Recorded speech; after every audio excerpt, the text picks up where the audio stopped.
화면 보이시나요? 네, 감사합니다. 오늘 스터디를 한번 시작을 해보도록 하겠습니다. 이게 원래 선생님들이랑 계속 돌아가면서 하긴 해야 되는데, 어, 이게 일정이 안 맞으시는 분들 계시고 하셔가지고, 제가 그래도 좀 빵꾸가 날 때는, 제가 최대한 진행하려고 하는데, 우선 이 자료 자체는 제가 전에 이미 한번 강의를 했던 파트예요. 이 대표팀에서는 아니지만. 네, 그래서 오랜만에 꺼내서 발표를 하는데, 기본적인 내용들은 이미 아실 것 같아가지고 최대한 생략을 했고, 중요한 내용들 위주로만 한번 다뤄보도록 하겠습니다. 제목은 제가 이제 파워 트레이닝의 오류라고 일단 명칭을 지었는데, 이름을 이렇게 지은 이유 자체는 저희가 단순히 파워 트레이닝이라고만 말했을 때, 아무래도 생략되는 부분이나 놓칠 수 있는 그런, 명칭적인 혹은 그런 의미적인 좀 오류가 있다고 저는 생각을 해가지고, 이 이름을 이렇게 한번 지어봤습니다. 바로 본론으로 들어가면은, 어, 저희가 흔히 말하는 이제 체력 요소로 봤을 때, 건강 관련 체력이 있고, 기술 관련 체력이 있습니다. 흔히 말하는 건강 관련 체력은 왼쪽에 보이시는 것처럼, 잠시만요. 네, 왼쪽에 보이시는 것처럼 뭐 근력, 근지구력, 그리고 신체 구성, 흔히 인바디로 확인할 수 있는 것들, 그리고 유연성, 그리고 심혈관의 어떤 뭐 이거를 심폐지구력이라고도 말을 하는데 이렇게 다섯 가지를 크게 건강 관련 체력이다라고 말을 하고요. 그다음에 어질리티, 민첩성, 스피드, 파워, 밸런스, 반응 속도, 그리고 코디네이션, 협응 이렇게 여섯 가지를 우리는 기술 관련 체력이라고 흔히 말합니다. 오늘 내용은 아니지만 제가 한 가지 항상 짚고 넘어가는 것 중에 하나가 이 말뜻이거든요. 이 말뜻에 대해서 항상 저는 강조를 많이 하는데 혹시 어질리티라고 하면은 제가 이거를 실제로 인터넷에 검색을 해보면은 어떤 그 이미지들이 많이 나오냐면 우리 강아지들 있잖아요.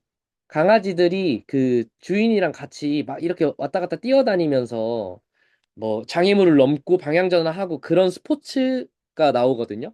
그래서 실제로 어질리티는 그런 방향전환과 가속 감속 이런 것들을 포함하는 능력을 말을 하고 그리고 스피드 같은 경우에는 단순히 직선거리에 대한 속도를 많이 말합니다.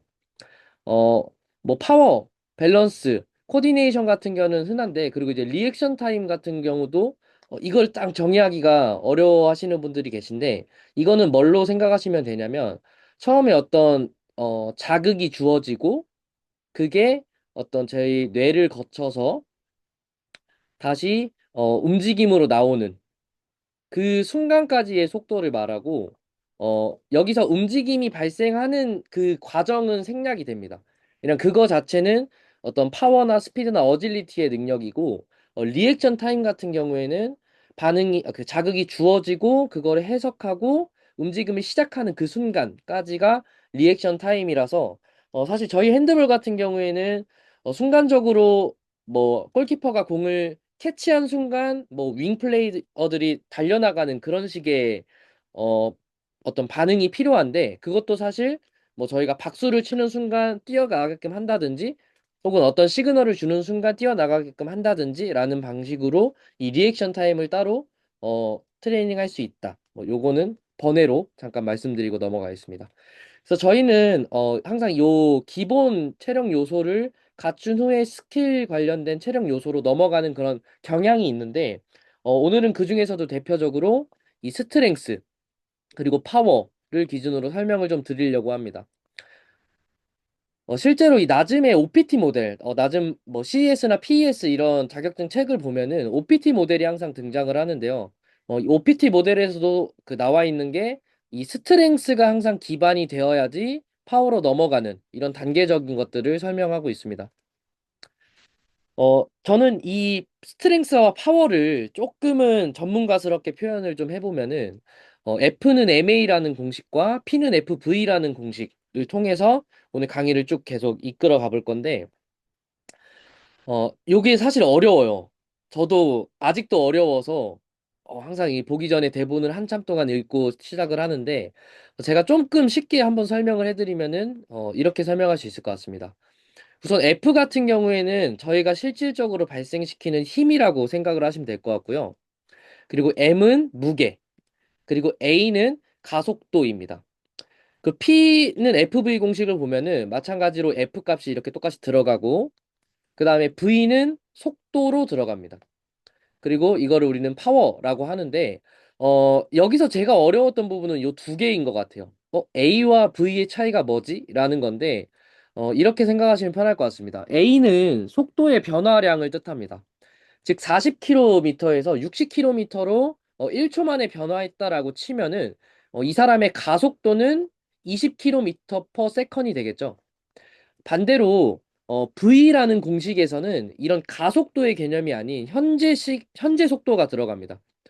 그러니까 위의 공식 같은 경우에는 20이라는 숫자가 고정이 되지만 아래의 수식 같은 경우에는 40에서 60 어느 구간이 들어가도 상관이 없는 거죠.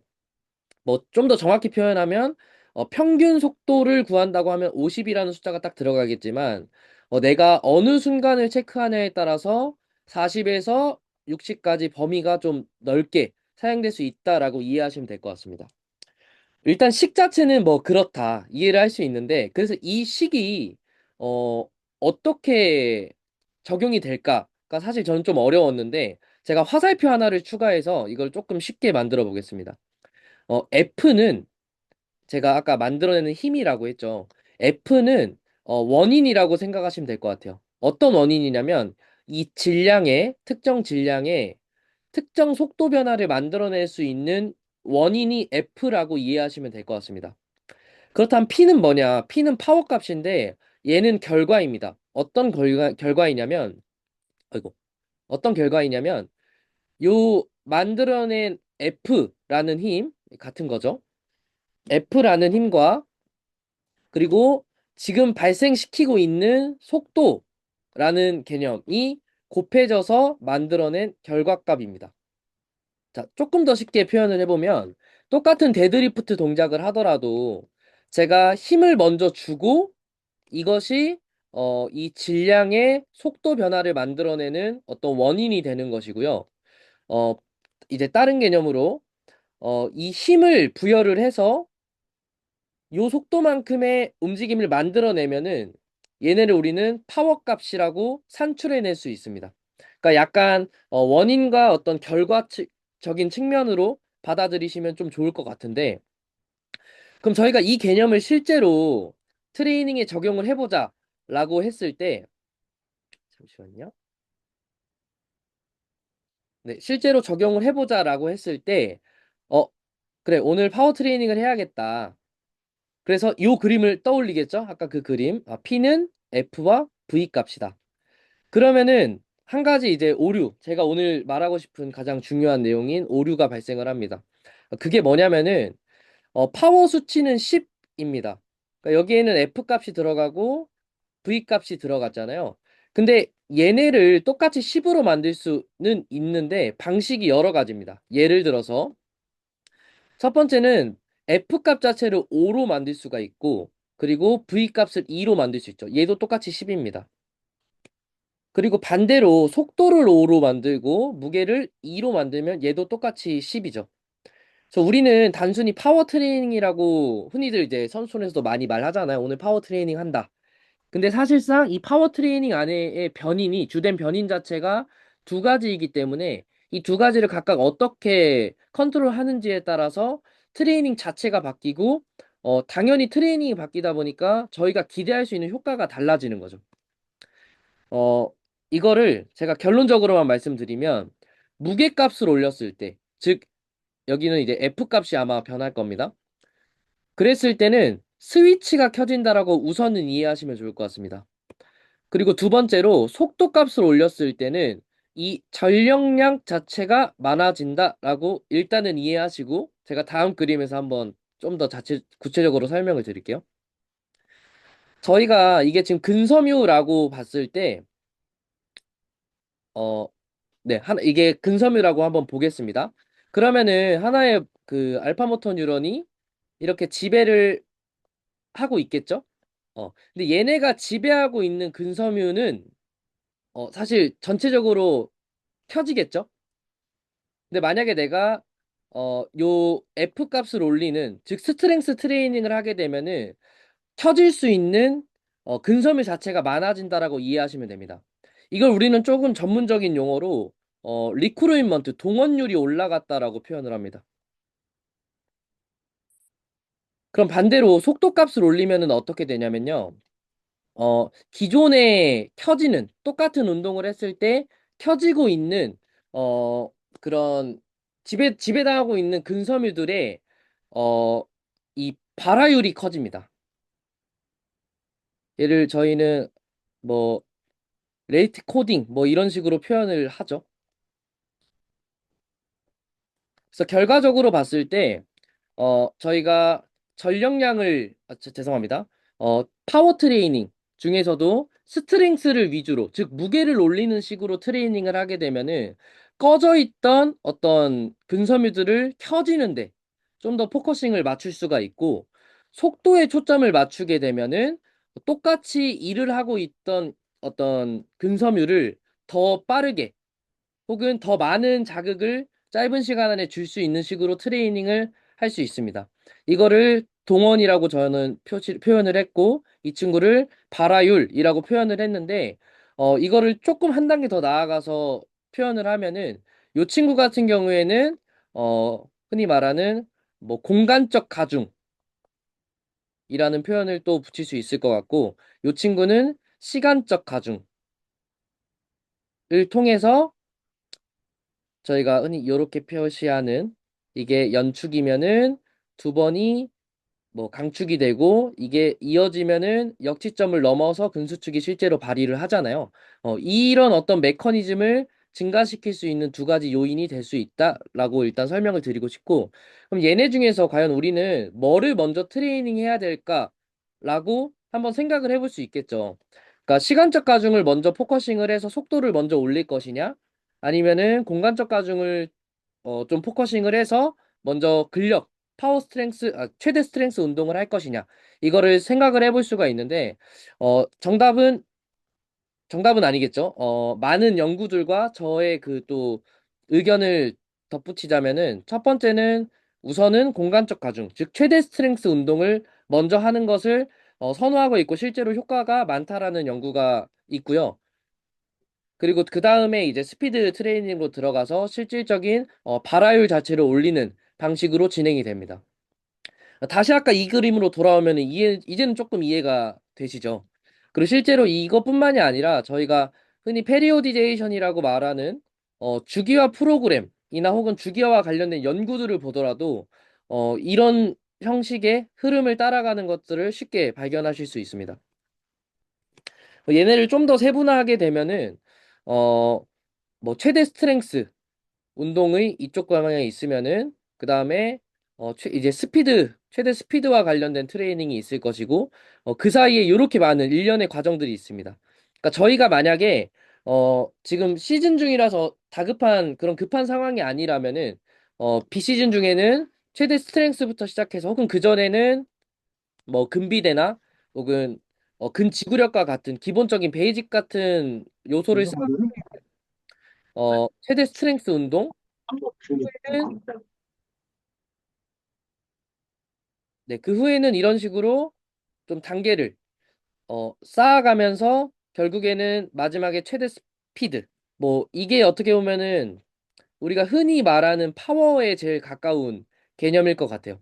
그래서 이런 식으로 분류를 할 수 있다라고 말씀드리고 싶고 여기 미터 퍼 세크라는 개념으로 이거를 또 나눠두기도 했는데 사실 여기에 나와 있는 연구들은 일단은 좀 중량 운동을 위주로 그러니까 흔히 말하는 뭐 원RM 측정 방식으로 쌓아둔 미터 퍼 세크의 기준이어서 이거를 100%뭐 모든 스포츠에 적용하기는 어려울 수 있지만 참고를 해도 좋다. 그리고 제가 최근에 봤던 연구에서는 이런 식으로 곡선을 이쁘게 그리고 있는 형태의 힘 속도 곡선, 힘 속도 관계, 힘 속도 프로필 자체는 단관절에는 조금 유용할 수 있다라고 하지만 다관절에는 적절하지 않을 수 있다라는 그 연구들이 많습니다. 그래서 다관절 같은 경우에는 얘네가 비교적 이런 식으로 선형적으로 이동한다. 그렇기 때문에 우리는 조금 더 적용하기는 아마 쉽지 않을까라는 생각을 하면서 이 표를 한번 준비해봤고, 그리고 저는 오늘 파워 트레이닝에 있어서 이 두 가지의 변인만 사실 말씀을 드렸지만 실질적인 이 파워, 그러니까 단위 시간 안에 발휘할 수 있는 힘에는 우리가 흔히 알고 있는 스트레치 리플렉스, 신장 반사죠. 신장 반사나 아니면은 요 RFE라는 개념이 익숙하지 않으신 분들도 많을 텐데 저희가 RFD라고 하면은 이게 사실 파워잖아요. Rate of Force Development인데 요거와는 조금 다른 개념이 RFE입니다. RFE는 Residual Pulse Enhancement라고 흔히 말하는 티틴이나 아니면은 우리가 이제 크로스 브릿지, 액틴과 마이오신의 이 교차 결합이 연결되어 있는 상태에서 신장성 수축이 발휘되기 때문에 그게 반대로 이제 어, 탄성으로 작용할 수 있는 이런 일련의 메커니즘을 이 RFD, Residual Pulse Enhancement라고 하는데 이 두 가지 개념도 파워에 지대한 영향을 미칠 수 있다. 뭐 이렇게 설명을 드리고 마무리하도록 하겠습니다. 어, 짧게 일단 준비를 해봤는데 혹시 여기까지만 들으시고 뭐 궁금한 점이나 질문이 있으신 분들은 같이 이야기해보면 좋을 것 같습니다.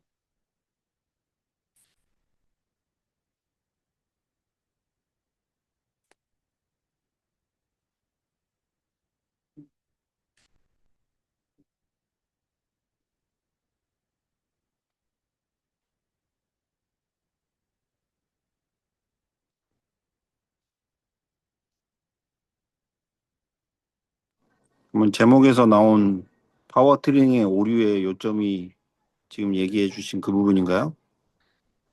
네. 제가 말하고 싶었던 오류는 네. 단순히 파워 트레이닝, 오늘 파워 트레이닝 한다라고 말했을 때에 놓칠 수 있는 이제 여지가 파워 트레이닝 안에는 두 가지 변인이 있기 때문에 이 변인을 각각 컨트롤 하려면은 뭐 스피드 파워 트레이닝이라든지 혹은 최대 스트렝스 파워 트레이닝이라든지 이런 식으로 구체화되는 어떤 접근이 필요하다, 말이 필요하다라는 게 제가 생각하는 이 제목이었습니다.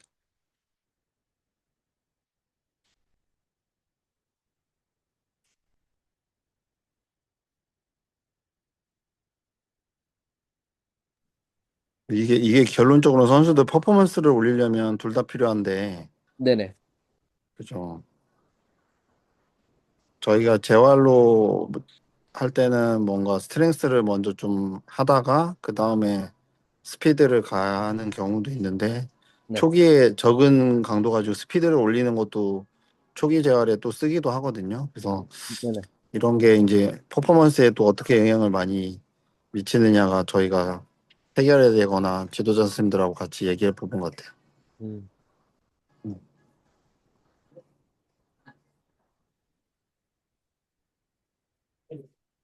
선수촌 웨이트장에서 스피드 훈련하는 거 많이 보셨나요, 혹시?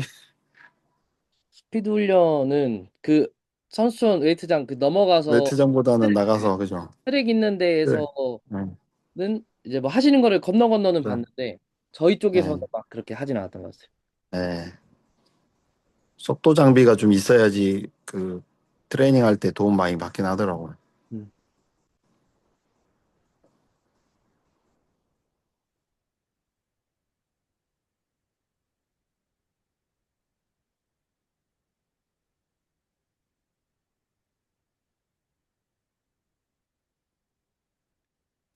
혹시 다른 선생님들 질문 있으신가요?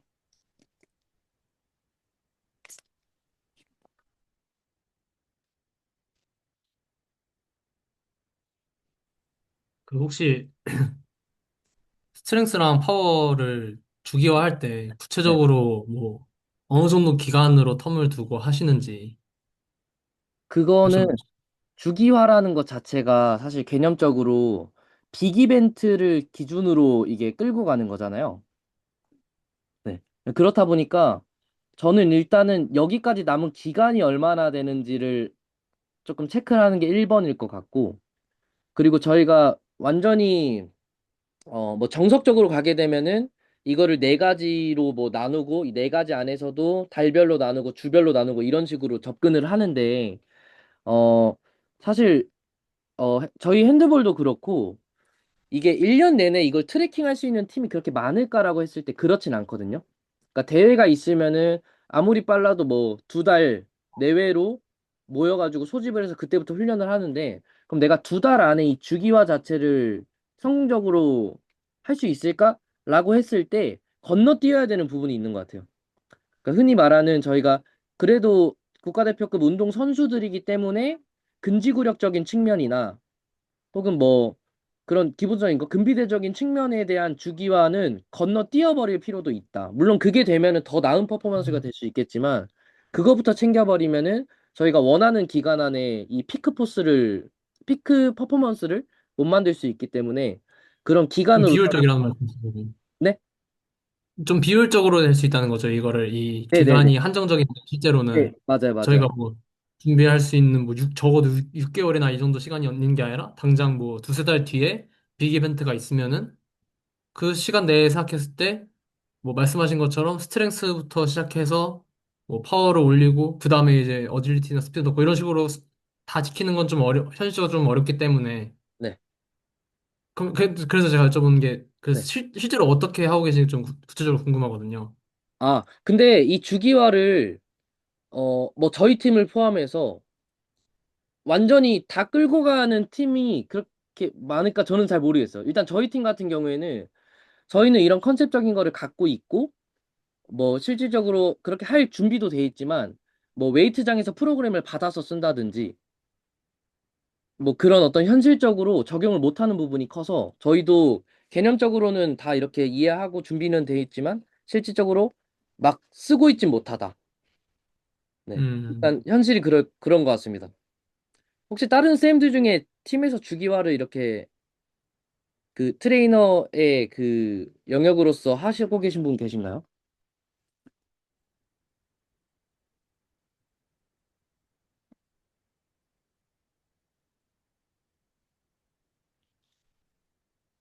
아마 그게 네.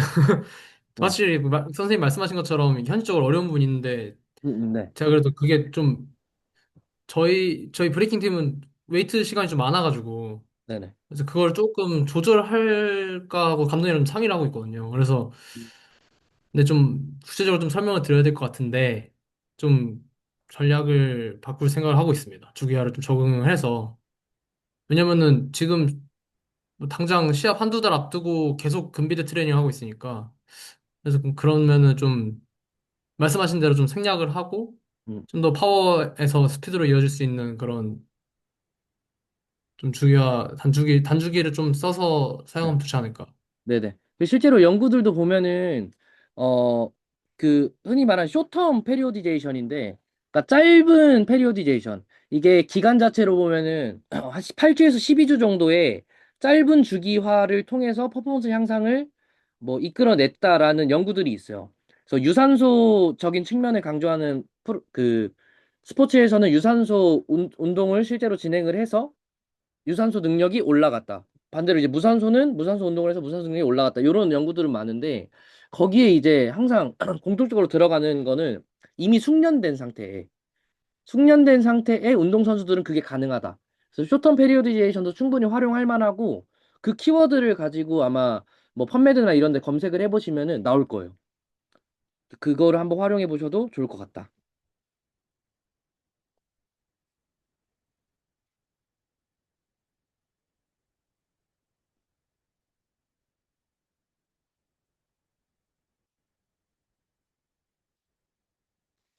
또 있을까요? 사실 좀 천천히 진행하고 싶었는데 이게 제가 유료 계정이 날라가가지고 이게 40분 제한이 있더라고요. 그래서 조금 빠르게 말했는데 내용적인 측면에서 이해 안 된 거 있으시면은 말씀해 주시면 감사하겠습니다. 저도 짧게 질문 하나 드려도 되겠습니까? 네네.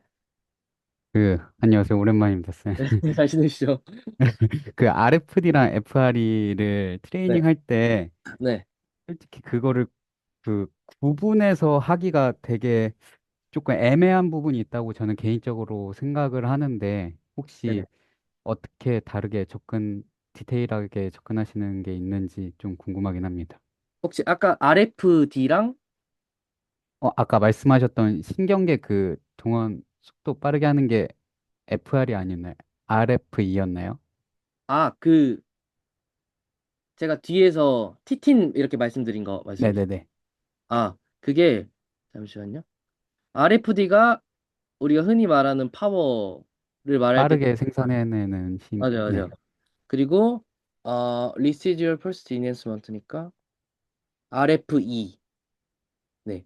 이제 요 개념이 그 수동 조직에 의한 탄성을 좀 총칭하는 말이라고 생각하시면 될 것 같아요.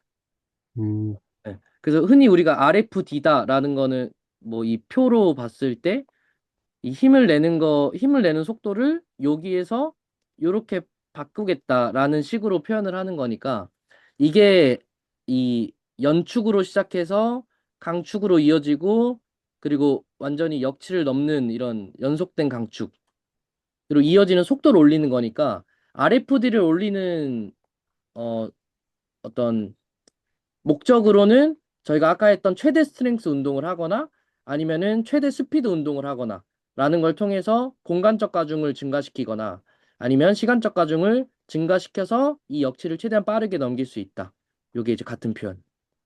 그게 이제 RFD 관점에서 볼 수 있는 것 같고 그리고 RFE 관점에서는 사실은 이거는 수동 조직의 도움을 받는 거기 때문에 수동 조직이 저는 필요하다라고 봐요. 근데 그러려면은 얘는 어쩔 수 없이 근비대가 필요하긴 하다. 음, 그리고 플러스 저희가 흔히 웨이트 트레이닝 자체가 나쁘진 않지만 웨이트 트레이닝이 그 진행되는 방식 자체는 스포츠에 사실 도움이 안 되잖아요. 그게 어떻게 보면 구간적인 반복일 수도 있고, 네. 근데 그런 식의 운동이 사실 필요할 수 있다. 그냥 그 구간에서의 스티프니스, 흔히 말하는 뻣뻣함을 증가시키는 게 이 RFE를 저는 도움을 받는 거라고 생각을 하거든요. 그래서 어떤 구간적인 트레이닝이 또 들어갈 수 있다라고 좀 나눠서 이해해도 되지 않을까라고 생각합니다. 그럼 저희가 트레이닝 할 때 말하는 그 좋은 스티프를 만드는 트레이닝이 저기에 포함될 수도 있겠네요. 네네, 딱 음, 그건 것 같아요. 아, 이해됐어. 감사합니다. 네. 어, 안녕하십니까. 알파인 네, 스키 팀 트레이너 강경모입니다. 네, 안녕하십니까. 질문 하나 드리겠습니다. 근데 그러면 핸드볼 팀은 파워 트레이닝 속도를 어떻게 잡고, 아까 말씀하셨던 2달 전에 이제 소집해가지고 선수 이제 빅게임, 시합을 위해서 이제 훈련을 하는 것 같은데, 네네. 그러면 그런 걸 위해서 파워 트레이닝을 하면은 그거에 대한 목적을 어떻게 잡고, 그리고 측정을 어떻게 진행하는지, 그리고 그게 잘 진행되어 가지고 그 다음 소집했을 때 이런 게 잘 진행되는지 그런 게 좀 궁금하거든요. 아, 핸드볼 팀이 어떻게 생각하고 네네네. 있는지. 네. 일단, 네, 답변 드려도 될까요? 네네. 네. 일단은 제가 이렇게 뭔가 웰메이드 된 내용의 혹은 교과서적인 내용의 이야기를 하다 보니까 뭔가 저희 팀이 되게 잘 되고 있을 거라고 생각할 수도 있는데 이게 저희 팀은 우선은 웨이트장에 계시는 이제 훈련기획부 선생님들한테 프로그램을 다 맡기세요. 그러니까 이게 뭐 아직 감독님과 저희 트레이너 간의 유대 관계가 형성이 안 돼서 그럴 수도 있지만 저희 감독님이 이제 작년에 처음 또 부임을 하셔가지고 그래서 그럴 수도 있지만 저희가 사실 관여할 수 있는 조건이 조금 많이 적습니다. 그래서 저희도 실질적으로 이거를 활용하지는 못하고 있고 대신에 이제 어 웨이트장에서 받는 프로그램 자체를 저희가 항상 보면서 분석을 하긴 하는데 거기는 그냥 똑같더라고요. 흔히 말하는 근비대부터 시작해서 근지구력 그리고 근력, 최대 근력, 파워 이런 식으로 흐름이 똑같이 다 하는 것처럼 그렇게 진행이 되는 것 같고 저희는 사실 그 안에서 그냥 개수를 한두 개 정도 조정하는 거 혹은 아무래도 그룹 트레이닝이다 보니까 이렇게 했을 때는 전체적인 분위기가 조금 감소될 수 있겠다. 혹은 훈련의 어떤 순서나 이런 것들을 조금씩 저희가 수정하긴 하는데 전체적인 저희가 프로그램 자체를 바꿔버리거나 이런 개입이 사실 쉽진 않은 상황이어서 네, 아직까진 저희도 이렇게 적용을 적극적으로 하고 있지는 못하는 것 같습니다. 답변 감사합니다. 그러면은 네, 하루에 한 세션에 네네. 근비대도 하고 근력도 하고 파워도 하고 이런 식으로 진행하시는 건가요? 현재 저희가 받아서 쓰는 프로그램에는 그 특정 컨셉의 흔히 말하는 블록 주기화 형태거든요. 그러니까 하나의 컨셉을 갖고 그날은 혹은 거의 그 주는 그렇게 가요. 똑같은 프로그램으로 가는 식이고 대신 이제 부위만 조금씩 바뀝니다. 언제는 상체 위주, 뭐 내일은 하체 위주 이런 식으로 가되 오늘이 근력 주기면은 근력에 대한 뭐 8개 정도의 개수를 한 70%, 60%, 70%, 70%, 80% 사이에 그런 원RM의 무게로 진행을 한다. 이런 컨셉은 똑같이 지금 현재 가는 중이고 말씀하신 것 중에 흔히 저희가 선형 주기와 비선형 주기와 이런 식으로 나누긴 하는데 저도 아직 비선형 주기와는 너무 어렵더라고요. 실질적으로 이거를 계속해서 그 프로그램을 짜야 되고 수정을 해야 되고 이런 부분이 현실적으로 사실 쉽지가 않아가지고 제가 만약에 나중에 팀에 그런 식으로 적극적으로 주기화를 적용할 수 있을 때면은 저도 비선형 주기화를 조금 쓸 것 같고 실제로 많은 연구들이 선형 주기화보다는 비선형 주기화를 그리고 주기화를 안 하는 것보다는 어떤 거든 주기화를 하는 거를 선호를 하다 보니까 네, 일단은 그렇습니다.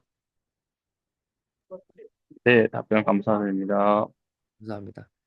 한 2분 정도 남아가지고 조금만 기다렸다가 없으면 마무리하겠습니다.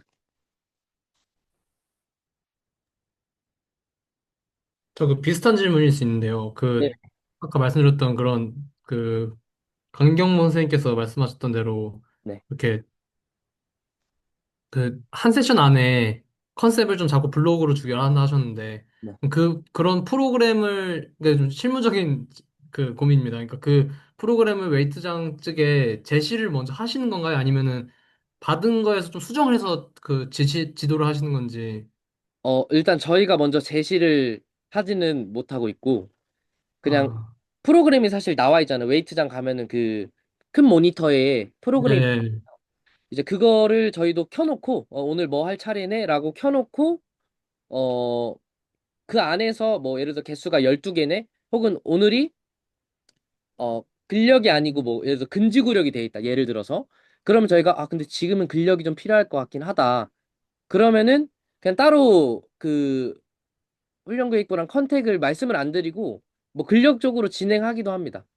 그럼 사실 팀 스케줄이나 혹은 팀의 어떤 대회 일정이나 이런 것들은 저희가 더 잘 알고 있기 때문에 뭐 오늘 오후에는 감독님께서 체력 측정을 하기로 했다. 그래서 오전에는 힘을 너무 빼면 안 되겠네. 그러면은 유동적으로 조금씩 바꾸기도 하고 그게 이제 말씀드리면은 바꾸는 것 자체가 어렵지는 않아서 대신에 이제 저희가 새로운 걸 하겠다라는 거는 사실 뭐랄까 조금 사이가 안 좋아질 수 있는 여지가 있기 때문에 그냥 기존에 있는 프로그램 안에서 조금씩 유동적으로 바꾸는 게 저희가 일단 하고 있는 최선인 것 같아요. 사실 좀 아쉬운 부분이긴 합니다. 저희가 하고 싶다. 저희가 주기화도 하고 프로그램도 짜고 하고 싶은데 그건 현실적으로 좀 어려운 것 같습니다. 네, 답변 감사합니다. 네. 네, 일단은 이게 곧 꺼질 거라서 오늘 네, 스터디 발표는 여기까지 하는 걸로 하겠습니다. 고생 많으셨습니다. 네, 알겠습니다.